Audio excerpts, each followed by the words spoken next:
Genap 1 tahun Datuk Seri Anwar Ibrahim jadi Perdana Menteri ke-10 Malaysia. EMX. Rombakan Kabinet akan dilakukan sekiranya prestasi menteri-menteri merosot.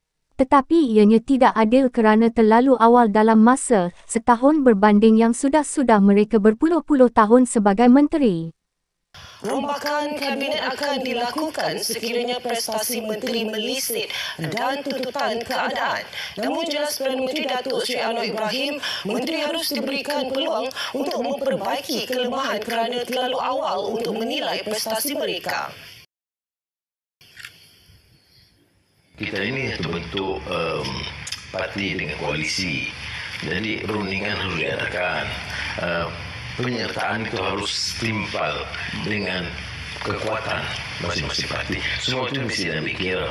Jadi saya fikir tidak lama lagi dan saya telah beritahu mengingatkan seorang anak kecil yang beri nasihat di depan masjid itu, Akmal tak salah saya, dia kata sebelum akhir tahun. Jadi saya setuju. Tetapi saya tidak fikir setelah 1 tahun kita buat penilaian yang adil.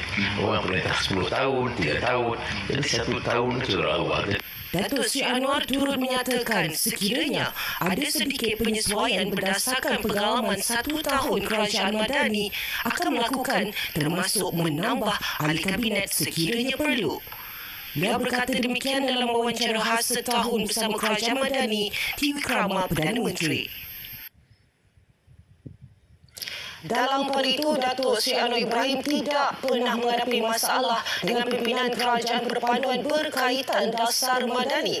Beliau berkata sikap setiap parti yang terlibat dalam kerajaan Madani ini sangat mendukung terutamanya dalam isu tata kelola. Sangat saya, perubahan itu berlaku. Tapi yang penting itu ialah soal tata kelola. Apakah pemimpin masih meneruskan amalan mengaut keuntungan, kekayaan dari negara. Dan ini dapat kita hentikan. Walaupun pada kadang-kadang saya lihat dalam naratif politik itu tidak mengesankan. Kerana orang enggak merasuah ni okey. Ada yang kata rasuah itu tidak hukuman terlalu berat dan sebagainya. Tetapi rasuah yang memiskinkan negara dan memperhambakan rakyat. Jadi saya akan keras dalam soal ini. Dan dalam soal ini baik Pakatan Harapan atau UMNO Barisan Nasional atau GPS Sarawak, GRS Sabah, itu sikap mereka sangat mendukung.